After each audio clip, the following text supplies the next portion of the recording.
You know what? You know what? Screw it. I'm ranking roller coaster inversions. Welcome everyone to the ultimate roller coaster inversion tier list. You ever been on a roller coaster and thought to yourself, I wonder how these inversions stack up to other inversions in a tier list sort of video? Well, do I have the video for you? Today we are going to go through the list of the 10 most popular roller coaster inversions and rank them on a very objective scale. Now, I will say these are my opinions, and everyone has slightly different opinions. I'm personally more of a fan of force than float. I know some people love their floaty inversions, but I like good whip and something that's really going to kick me in the ass. So keep that in mind as we go through this totally objective tier list. We're going to start things off with our first of 10 inversions, the OG, the vertical loop. Dating back to the 1950s, the vertical loop has been around the block more than once, in fact, many times. You can go back and find old diagrams of weird wooden coasters back in the day with totally circular loops that apparently pulled 8 Gs and murdered people. Thank God none of those original loops are still around. But loops made a big comeback in the 1970s with Arrow and Schwarzkopf, and there's a lot of variety these days, starting from those tight teardrop-shaped Arrow loops to floaty, 100-foot tall B&M monsters and near circular Schwarzkopf and Gerstlauer loops. For the vertical loop, we're going to the A tier. Loops bring a little bit of everything.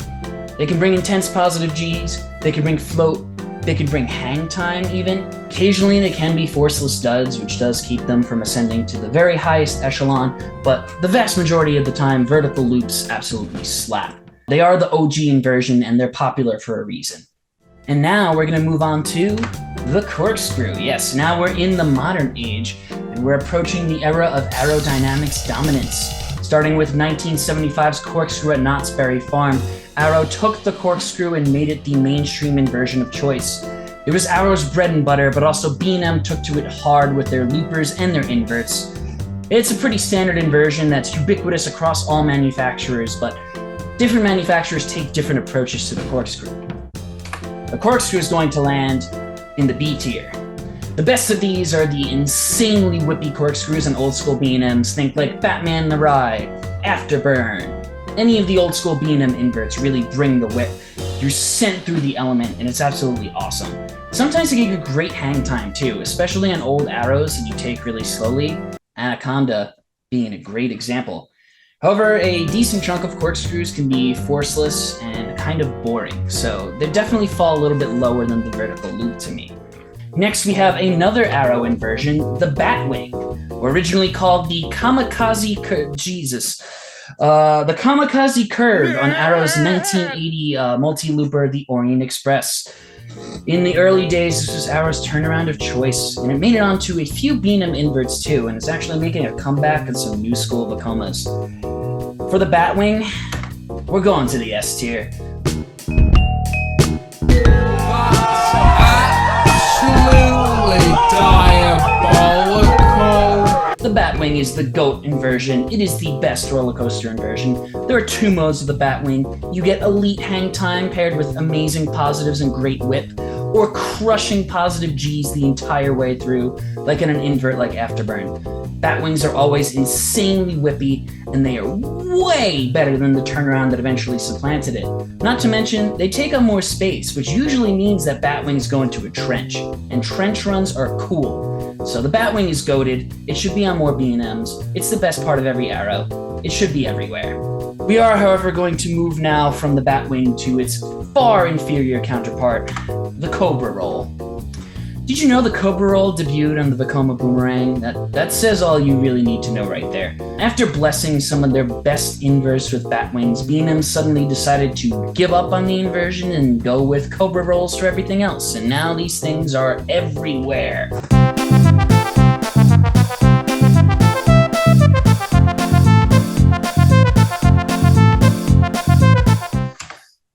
Cobra Rolls are C tier. It's a damn shame that these became more popular in the Batwing. They can be good. Occasionally they offer great snaps at the top, especially on B&Ms like Raptor or Dominator, but usually they just feel like floaty, boring filler. And I hope the Batwing will finally take its rightful place as the best turnaround on future roller coasters. Now we're moving into the 90s with the dive loop. And technically this was first seen on a Togo of all places, along with the Heartline roll, which is coming later. I couldn't do it on Roller Coaster Tycoon though, so here you go with Kumba. The dive loop broke into the mainstream with 1993's B&M Invert,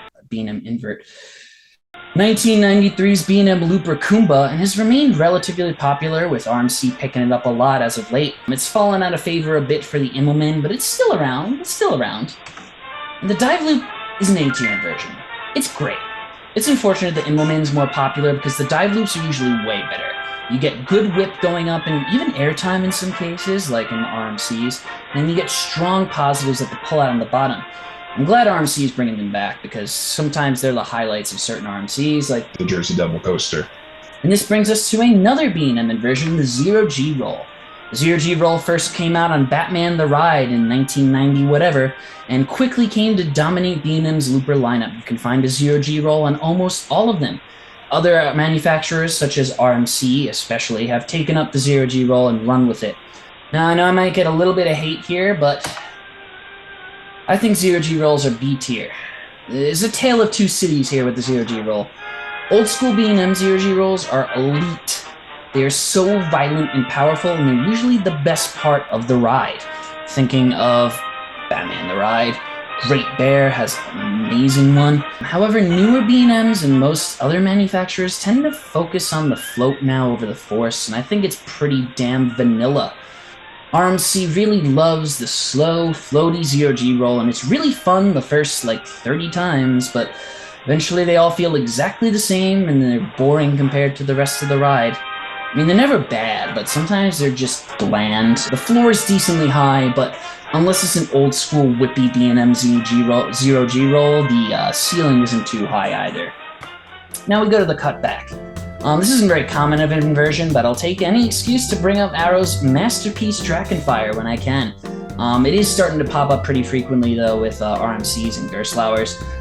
The one that comes to mind the most to me is Twisted Timbers. And cutbacks are C tier. They're feels like a pretty bland way to turn the train around. They're usually pretty forceless, but they occasionally give good whip with solid head choppers on RMCs, which is usually the saving grace in the inversion. The RMC ones are usually solid enough to keep this from dropping any further, but it's a pretty meh turnaround in my book. Moving on to the inline twists. I mean, I guess I'll touch on Heartline rolls here too. Because Heartline rolls are kind of like a middle ground between inline twists and Zero G rolls. Fun fact, the inline twist didn't debut to the SLC, which is pretty crazy, right? Enthusiasts will endlessly debate what makes an inline twist versus a Cobra roll. What makes an inline twist versus a barrel roll versus a Heartline roll versus a JoJo roll, and I don't want to bother with that. Let's just say inline twists have a little more whip, and Heartline rolls are a little more floaty. And these go into the A tier. A good inline twist or a really tight Heartline roll is magic. They're super whippy and forceful. You feel like you're going to fly out of the train. It's easily the best part of SLCs. It's also great on Flying Dutchman too, at least Batwing, which is the only one left with Zero G rolls. The king of these is the Mosasaurus roll, which is like a half inline twist, half Heartline roll, and 100% demented inversion that tries to throw you into the water. It's incredible. I love it. And shout out to JoJo rolls too for giving me insane hang time, the only redeeming part of Hydra the Revenge. Sometimes a barrel roll or a Heartline roll can just feel a little floaty and boring, but there's enough good examples out there to make me appreciate it enough and throw it into the A tier. Here we go. It's the Immelman. The Immelman debuted on Montu, and it's incredible that such a shitty inversion debuted on Montu. It's named after a German stunt pilot, blah blah blah blah blah. It's the inverse of a dive loop, starting from the bottom and twisting up on the top, and it is littered on B&M inverts and dive machines and every local boring and mild coaster near you. D tier, these suck. They're almost always forceless with no whip, and they are totally uninspired. They're the worst part of almost every B&M invert, and it feels like 5 seconds of absolutely nothing on a dive. The worst offender is somehow Afterburn. Afterburn's Immelman just does nothing. Imagine Afterburn with a dive loop instead of an Immelman? God, it would have been so much better. And finally, we have the Zero G stall. It's the RMC calling card. It's the inversion that everyone is suddenly trying to copy now. It's so hot right now.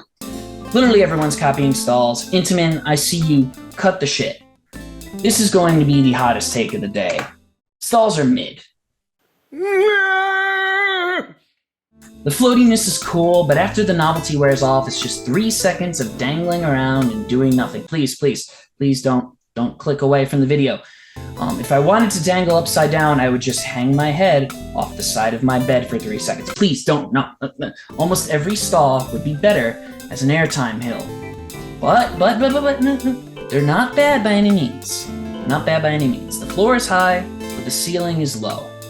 Some offer decent whip going in and out of the inversion, but I've still never been in a stall that absolutely blew me away, at least after the initial experience. The first time you're up on a stall, it feels like the craziest thing in the world, but every time afterwards, it just feels like a bunch of nothing. And I know I'm probably gonna get crucified for that in the comments, but I will stand my ground. Anyways, that's the totally objective and completely unchallengeable tier list of roller coaster inversions. Thank you all for watching. I hope you will enjoy debating me fiercely in the comments, and have a good day.